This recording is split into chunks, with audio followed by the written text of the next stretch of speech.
അസ്സലാമു അലൈക്കും. Good heart മീഡിയയുടെ പുതിയൊരു എപ്പിസോഡിലേക്ക് എല്ലാവർക്കും സ്വാഗതം.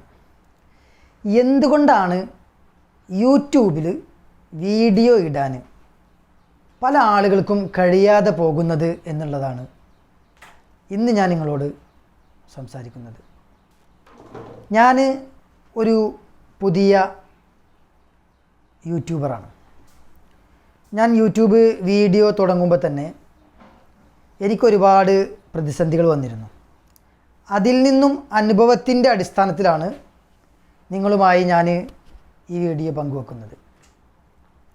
എന്തുകൊണ്ടാണ് നമുക്ക് വീഡിയോകൾ ഇടാനും സബ്സ്ക്രൈബേഴ്സ് അതുപോലെ തന്നെ വ്യൂവേഴ്സൊക്കെ കൂട്ടാനും കഴിയാത്തത് എന്നുള്ളതാണ്. ആദ്യം നമ്മൾ മനസ്സിലാക്കേണ്ടത് ഫസ്റ്റ് വൺ നമ്മുടെ മടിയാണ്.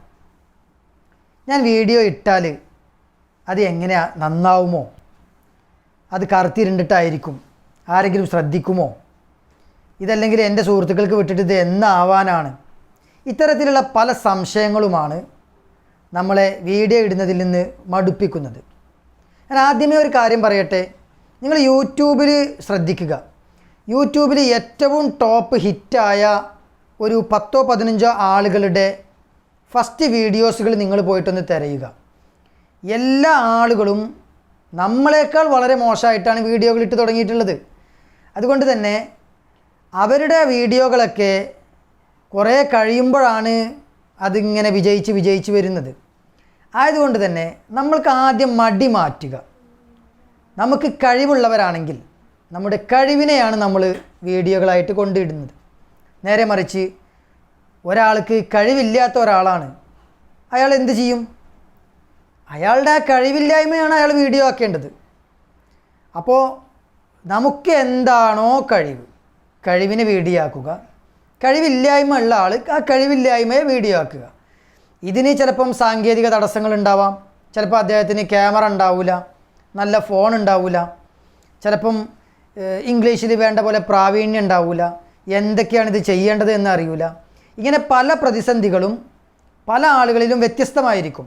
പക്ഷേ അവനവനെ കൊണ്ട് കഴിയുന്ന രീതിയിൽ ഏതൊക്കെ തരത്തിൽ നമുക്ക് വീഡിയോ ഇടാൻ കഴിയുമോ, പല ആളുകളും ചെയ്തിട്ടുള്ളത് എങ്ങനെയാണ് എന്നൊക്കെ നോക്കി ഒരേകദേശം അതിനെക്കുറിച്ചൊരു വിലയിരുത്തലൊക്കെ നടത്തി ഒരു ചെറിയ പ്ലാന് അത് അഡ്വാൻസായി ചെയ്ത് ആ പ്ലാനിലൂടെ നല്ല രീതിയിൽ വീഡിയോ ചെയ്യുക.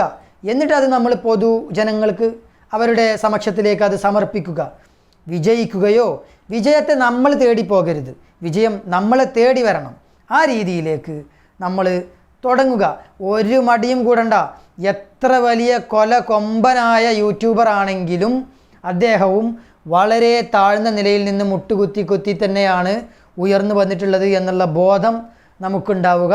നമ്മൾ പരമാവധി ആ വീഡിയോക്ക് വേണ്ട കണ്ടൻറ്റുകൾ എന്താണെന്ന് ഉള്ളത് ആദ്യം നോക്കി.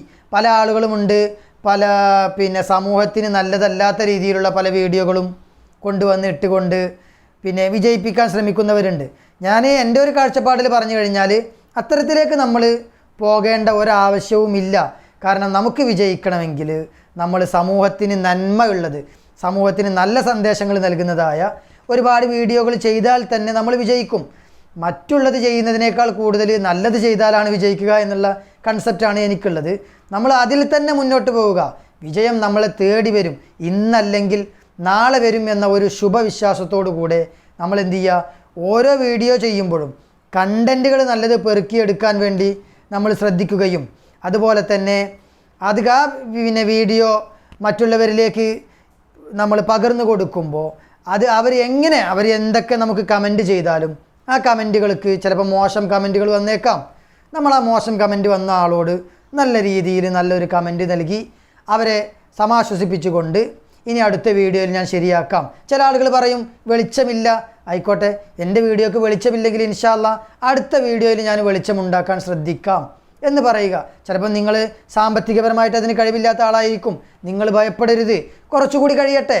കുറച്ചുകൂടി കഴിയുമ്പോൾ നിങ്ങൾക്ക് അതിനനുസരിച്ച് ഉയർന്നു വരാൻ കഴിയും. നിങ്ങളുടെ കഴിവിലും നിങ്ങളുടെ കഴിവില്ലായ്മയിലും വിശ്വാസം അർപ്പിച്ചുകൊണ്ട് ഇന്നത്തേതല്ല നാളെ അത് എനിക്ക് അനുകൂലമായി വന്നേക്കാം എന്ന ശുഭപ്രതീക്ഷയോടുകൂടെ നിങ്ങൾ ആ വീഡിയോ ഇടുക. ഇൻഷാ അല്ലാഹ് നിങ്ങൾ കുറച്ച് നാൾ കഴിഞ്ഞാൽ വിജയിച്ചു വരും ഇൻഷാ അല്ലാഹ്. ഓക്കെ, അസ്സലാമു അലൈക്കും.